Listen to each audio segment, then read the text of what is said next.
We'll guide you through how to master ChatGPT with the latest and greatest methods. If you find this helpful, consider subscribing and liking the video. First, open your web browser and navigate to the ChatGPT website. You'll want to make sure you're logged into your account. Once you're in, you'll see the main chat interface. To get the most out of ChatGPT, it's important to frame your questions or prompts clearly. Start by being specific with what you want to know or discuss. For example, instead of asking, "Tell me about space," you can say, "Explain the formation of black holes and their impact on surrounding space."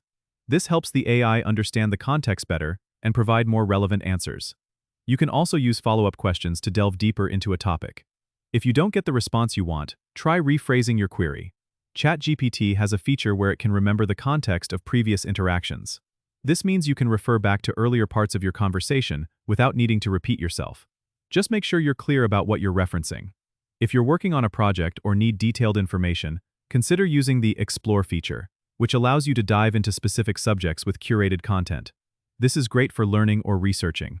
Also, don't hesitate to experiment with different styles of questions or prompts. The more you use it, the better you'll get at understanding how to communicate with it effectively. Finally, make use of the feedback option. If you find that the response isn't accurate or helpful, providing feedback can help improve future interactions. Remember, mastering ChatGPT is all about practice and patience. Don't forget to subscribe and comment if this helped you out.